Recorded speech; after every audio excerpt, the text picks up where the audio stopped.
ini adalah waktu yang tepat untuk saya keluar dan bersama dengan kawan-kawan semua melihat bagaimana MK yang sedang berusaha mengembalikan citranya setelah wajahnya habis porak-poranda di sebelumnya. Dan hari ini kita sudah mendapatkan sebuah keputusan yang sangat kita hormati dari MK, masih juga berusaha untuk dibegal.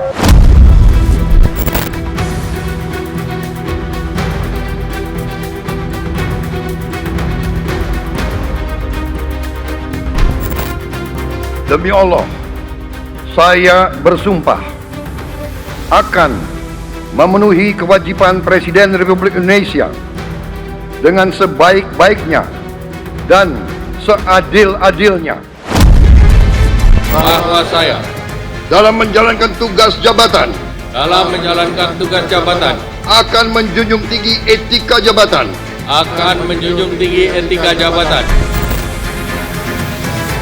Mas Pram Bangdul telah memenangkan konsentrasi Pilgub DKI Jakarta dalam satu putaran dengan perolehan 50,07%.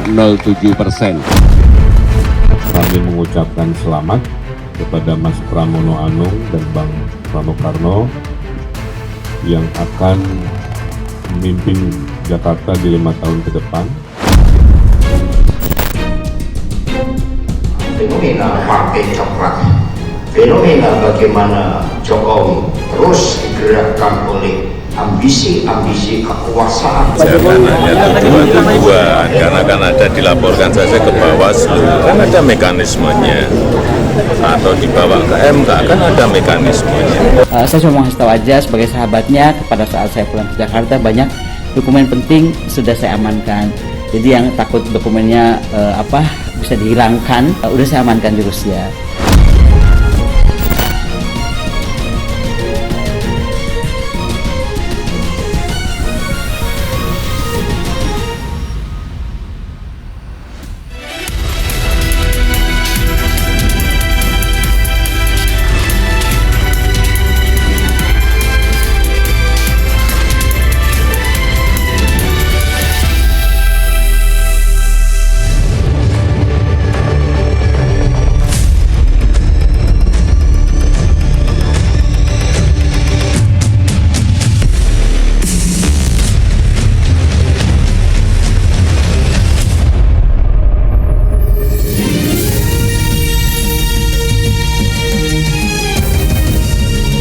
Disiarkan langsung dari studio MNC Conference Hall Ainus Tower Jakarta.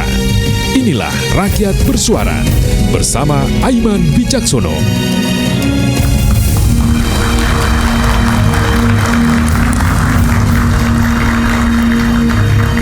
...2024 menuju akhir waktu menutup buku. Di malam pergantian tahun ini begitu banyak sukacita. Tapi tahun 2024 menjadi tahun yang sibuk dan bising. Dalam satu warsa terjadi ragam peristiwa, dari lika-liku pemilu hingga drama-drama pilkada, serta kebijakan yang dinilai rakyat mengelus dada. Dalam proses panjang berdemokrasi, sudahkah para pemimpin negeri merefleksi untuk benahi diri? Dan apa tantangan besar yang akan kita hadapi? Saya Aiman Wicaksono, inilah Rakyat Bersuara Spesial 2024.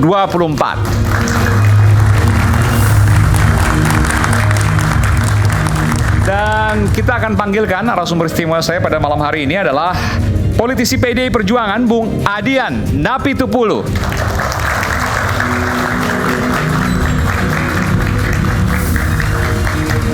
Selamat malam Bung Adian, selalu dengan semangatnya, dengan jaket kulitnya, dan kacamata yang nggak pernah berubah. Lalu kemudian juru bicara Partai Gerindra, Bung Astrio Veligen. Ya.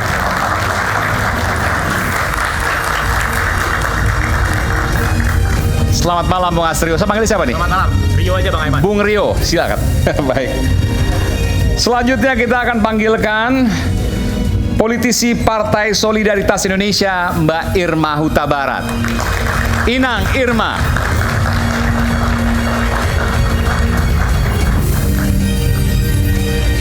Selamat malam Inang. Terima kasih kembali. Selamat datang juga Guru Besar Komunikasi Universitas Erlangga, Profesor Henry Subiakto. Selamat malam Prof, terima kasih. Ini langsung dari Surabaya, enggak kan? Iya, Wah, luar biasa, terima kasih. Lalu kemudian Wakil Ketua Umum Jokowi Mania, Joman, Bung San Salvator.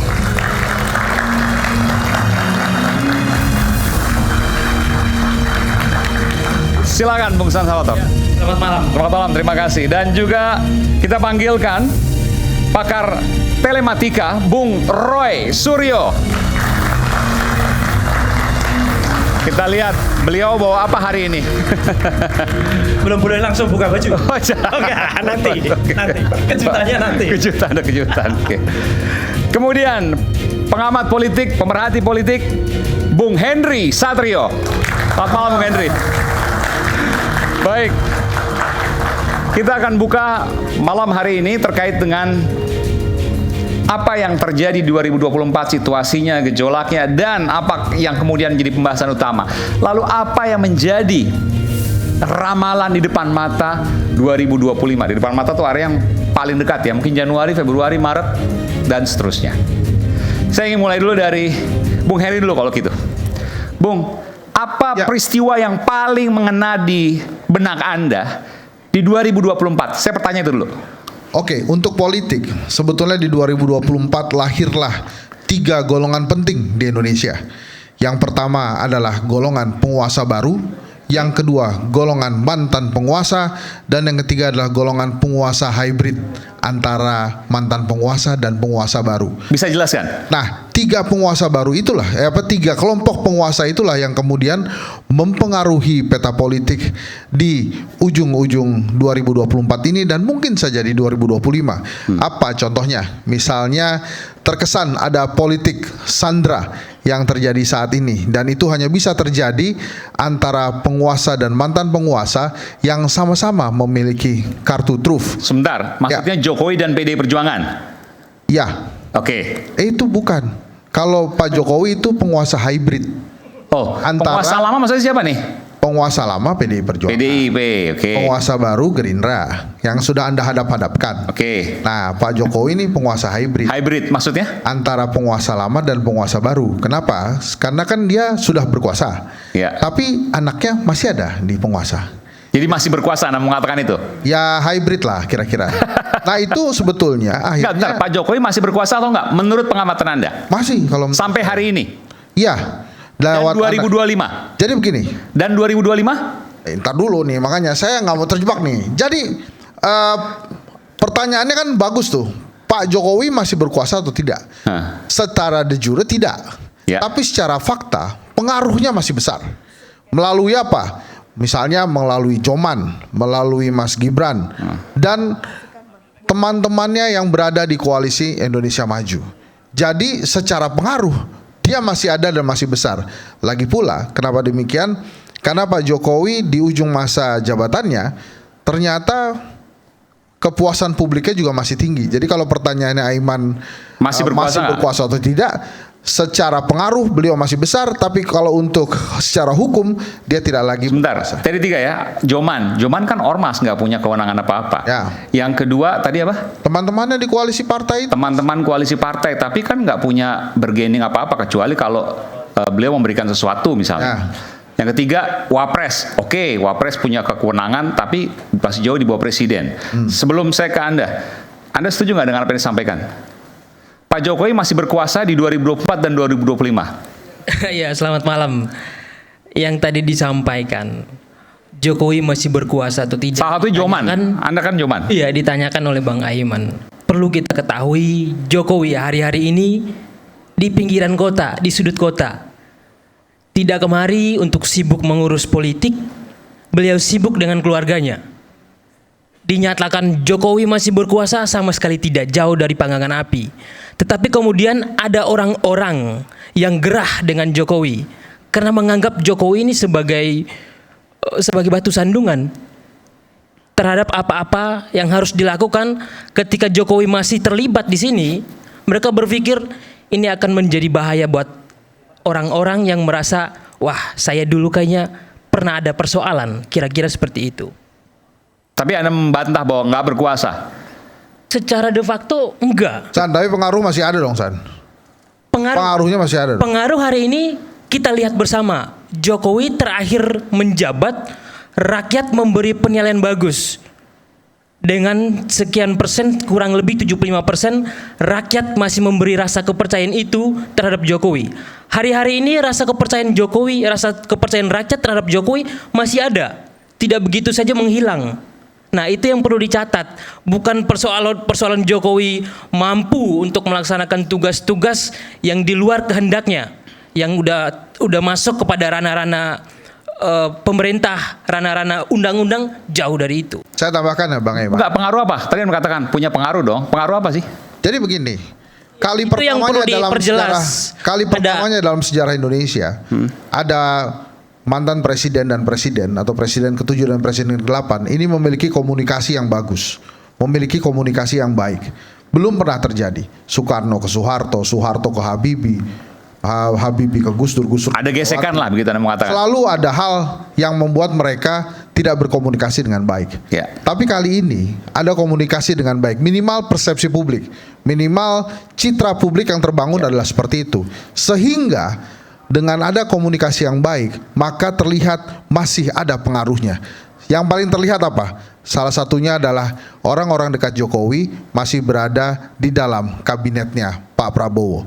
Dengan citra komunikasi yang terbangun tadi, dengan citra kedekatan yang bagus tadi, maka tidak berlebihan menurut saya katakan bahwa si penguasa hybrid ini masih memiliki pengaruh dalam perpolitikan. Dan Anda meyakini itu? Oh iya. Oke.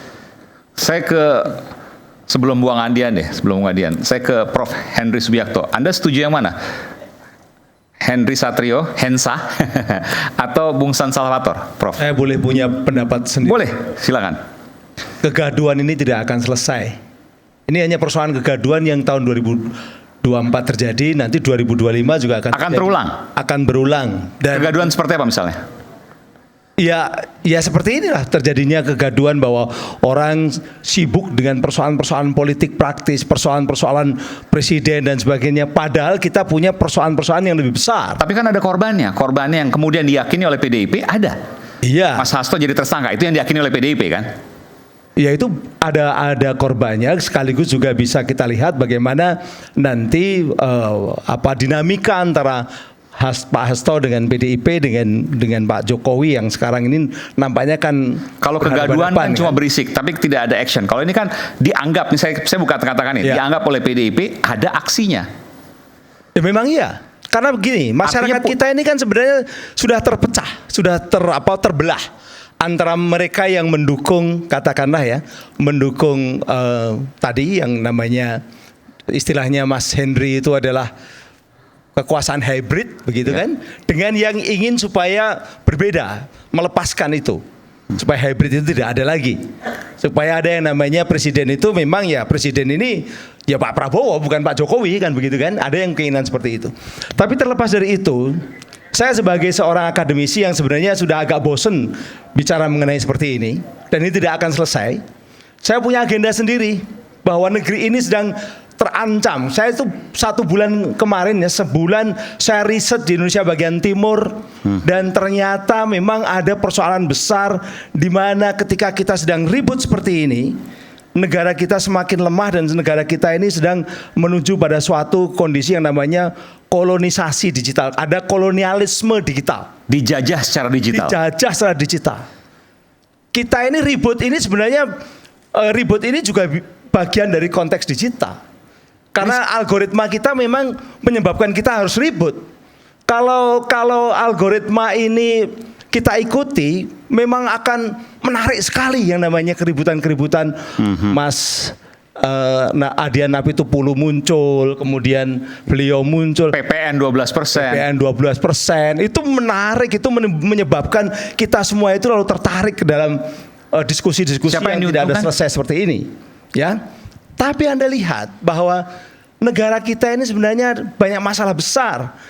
Salah satunya ingin saya sampaikan dalam forum ini, karena ini forum suara rakyat dan saya kebetulan jadi rakyat sekarang. Kalau dulu saya di situ, gitu kan? Saya rakyat. Begini, Indonesia sedang menghadapi sebuah keadaan yang genting dalam konteks digital. Kemarin terjadi yang belum dibahas nih. Yang namanya judi online itu juga terjadi 2024. Penipuan online, apakah sekarang tidak terjadi? Saya berkali-kali ketemu orang dan saya harus menjelaskan tentang penipuan online. Itu juga terjadi 2024. Mengenai pornografi terjadi banyak sekali persoalan-persoalan yang sekarang ada di depan kita, tapi kita sibuk dengan hal yang tidak selesai-selesai. Gitu kan? Oke. Nah, begini. Dulu negeri kita yang damai ini dan kaya ini didatangi oleh kekuatan asing itu ingin menguasai Indonesia. Dulu ada namanya VOC. VOC itu sebuah korporasi. Ada orang-orang Portugal datang ke Indonesia menguasai alam Indonesia. Secara ekonomi waktu itu. Lalu mengambil sumber daya alam dan sumber hasil-hasil bumi. Sekarang keributan ini siapa yang untung? Yang untung adalah kapitalisme digital. Yang untung adalah monetisasi dari apa yang ada di media sosial. Termasuk ini pun nanti akan dipotong-potong di media sosial. Dan itu akan menjadi monetisasi dan menguntungkan kapitalisme digital yang ada di luar sana. Sekarang yang namanya bumi Indonesia, kalau bumi Indonesianya juga kita perdebatkan, anak cucu kita itu nanti akan ada di atasnya bumi Indonesia yang namanya public sphere-nya, cyberspace-nya Indonesia. Siapa yang berkuasa di cyberspace Indonesia? Hampir lebih 90% itu adalah korporasi-korporasi global. Mana korporasi Indonesia yang ada di dunia digital kita? Nggak ada.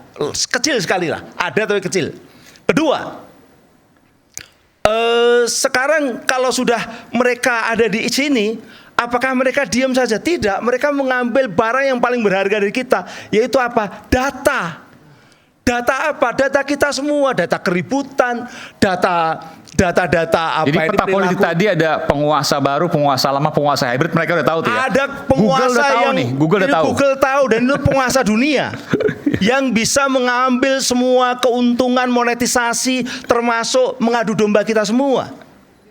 Semakin ribut, mereka semakin beruntung karena monetisasi itu.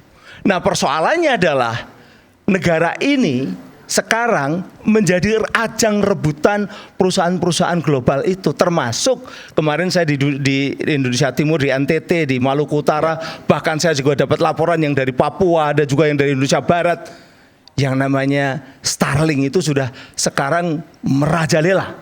Dan itu adalah hasil dari pimpinan-pimpinan 2024 yang mengundang Elon Musk, mengizinkan Elon Musk.